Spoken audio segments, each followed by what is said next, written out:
जी बताएं।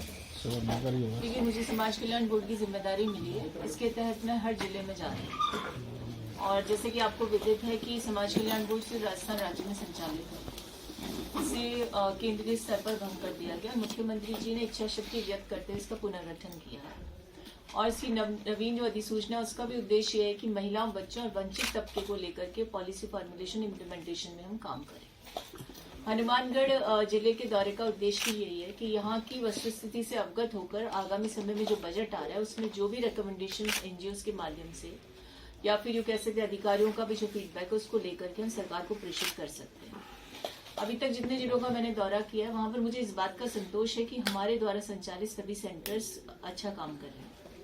और बीकानेर के गर्दिनों दौरे पर मुझे जानकारी मिली कि वहाँ का जो नारी निकेतन या जो बच्चों से जुड़े हुए सेंटर्स हैं वो बेहतरीन काम कर रहे हैं। हमने उसका पीपीटी भी तैयार करवाया है ताकि ये हम लोग बता सकें किस प्रकार से सरकार और स्वयंसेवी संस्थाएं मिलकर के वंचित तबकों के लिए काम कर सकते हैं, उनको मुख्य धारा से जोड़ सकते हैं।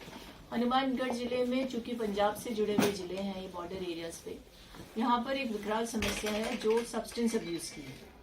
और मैं समझती हूँ कि एक ऐसी समस्या है जिसका निराकरण होना चाहिए ताकि युवा आबादी को उससे बचाया जा सके। और यहाँ हमें सुझाव दिया गया है कि यहाँ पर एक सरकारी नशा मुक्ति केंद्र खोला जाना चाहिए।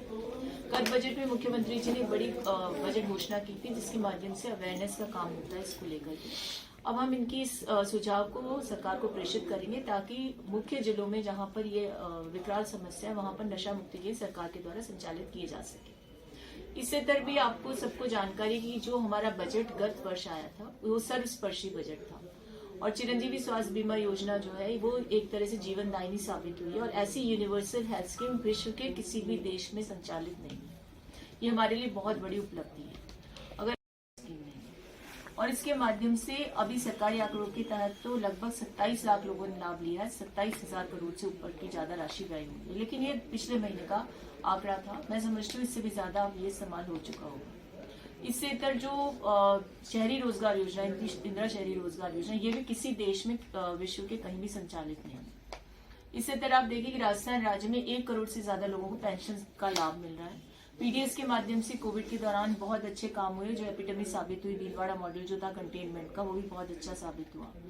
तो मेरा कहने का तात्पर्य है कि सरकार बहुत अच्छा काम कर रही है, योजनाएं बेहतरीन है, उनका संचालन और उनका इम्प्लीमेंटेशन सब कुछ अच्छा चल रहा है क्योंकि सरकार और शासन और प्रशासन का तारतम्य इसमें अच्छा है।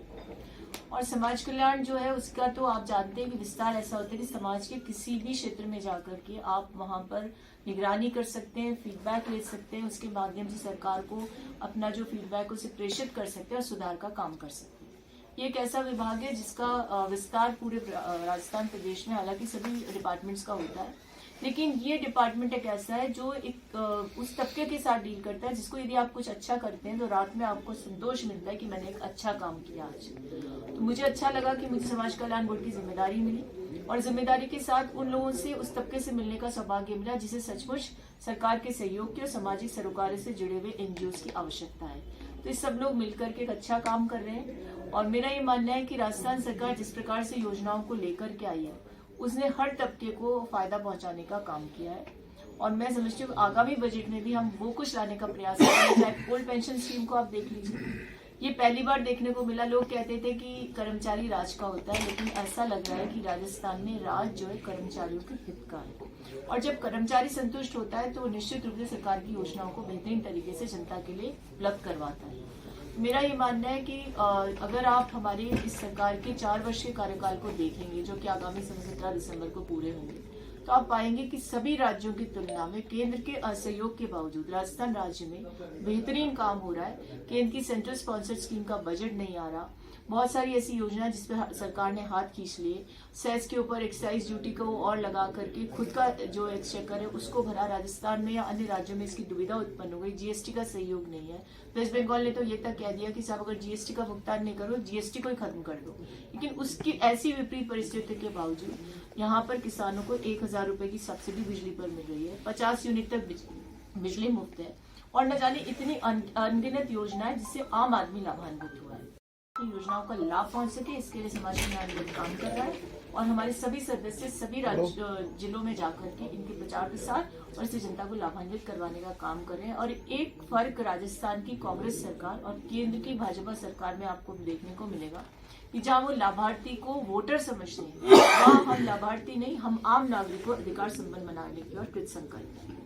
मैडम योजनाएं तो ठीक है, लेकिन जिस तरह से कुछ सौहार्दपूर्ण तरीके से हम कर लेंगे काम, और मैं समझती हूँ कांग्रेस एक मुखी होकर के काम करे, इसी के कारण आप भी महसूस करते हैं कि सरकार की योजनाओं का लाभ जनता को मिलता है। कुछ मतभेद हो जाते हैं और वो हर जगह होते हैं, और हमारा ये मानना है, हम सार्वजनिक जीवन में बहुत समय से कि सब चीजों का समाधान संवाद से हो जाता है और सौहार्दपूर्ण तरीके से इसका भी समाधान निकलता है। मैडम आप पता देखिए, जहाँ तक मुझे जानकारी है, सिर्फ राजस्थान राज्य एक ऐसा राज्य है जहाँ पर पत्रकारों की बहबूदी के लिए, उनकी खुशहाली की बहुत सी योजनाएं बनी। सिर्फ इसी राज्य में नहीं, पूर्ववर्ती कांग्रेस शासन में बनी, आप इसको मानिए। इसके अलावा पत्रकारों के लिए जो रहवास की योजना, उसके प्रति सरकार बहुत संवेदनशील है। 2 दिवस पूर्व भी राजधानी में पत्रकारों के साथ संवाद में मुख्यमंत्री जी ने इसमें मुस्तैदी लाने के लिए कहा। अतिस्वीकृत पत्रकारों की पेंशन की बात हो, हेल्थ स्कीम की बात हो, इन सबको लेकर के बहुत ही नवाचार सकारात्मक काम किए गए। यदि कोई छोटी मोटी त्रुटि है या कोई कमी रह गई तो आप हमें देंगे ज्ञापन, तो मैं मुख्यमंत्री जी तक उसको पहुंचा करके आगामी समय में उम्मीद है कि ऐसा भी होगा। इसका कब कोई गठन होगा क्या? देखिए, संगठन को लेकर के भी तैयारी पूरी है और मुझे लगता है शीघ्र ये सारी भी इसका आप मानते हैं कि नुकसान तो हो रहा है, बेसंगठन नहीं होना, पार्टी कमजोर हो रही, जो भी संबंध विच्छेद करता है, चाहे वो राजनीति में करे, चाहे घर में करे, समाज में करे, तो कोई ना कोई कारण वो अपना बताता है। लेकिन मेरा ये मानना है कि कांग्रेस में संगठन तो बनेगा ही बनेगा, लेकिन कांग्रेस के कार्यकर्ता की निष्ठा पार्टी के प्रति है, और ऐसे में चाहे कोई भी कमी हो या कोई देरी हो रही हो किसी भी कारण से, यदि उसकी निष्ठा है, उसका समर्पण है, तो उसके लिए कोई भी कारण ऐसा नहीं होता जिसके कारण वो संबंध विच्छेद करे, पार्टी को छोड़कर जाए। जाने वाला अपना कारण बताएगा जरूर, लेकिन इसका मतलब ये नहीं कि पार्टी में कुछ अच्छा नहीं, सब कुछ अच्छा है। पार्टी एकमुखी है और सब एक ही उद्देश्य के साथ काम करें कि सरकार की योजनाओं का जनता को लाभ मिले, और ऐसी बेहतरीन योजनाएं किसी भी राज्य सरकार द्वारा संचालित नहीं है। तो मैं समझती हूँ कांग्रेस का कार्यकर्ता इस जिम्मेदारी को समझता है, और हम लोग जिस प्रकार से काम करें उसका सख्त परिणाम ये होगा कि अगली बार फिर हम शासन में आएंगे जनता के आशीर्वाद से। उनकी हालत बहुत ही बुरी है, इसमें नहीं बोल पाते, उसके कारण से उनकी परवरिश होना बहुत मुश्किल है, और सरकार की जो विभिन्न योजनाएं हैं वो भी उन तक, इन बच्चों को जो सीवियर और मध्यम ग्रुप के बच्चे हैं उनको पालनहार योजना है, मेरे ख्याल से बहुत उचित होगा, बहुत बड़ा बात है। अभी आपको एक जो मिल रहा है वो पर चाइल्ड मिलता होगा, कितना देते हैं? 2,500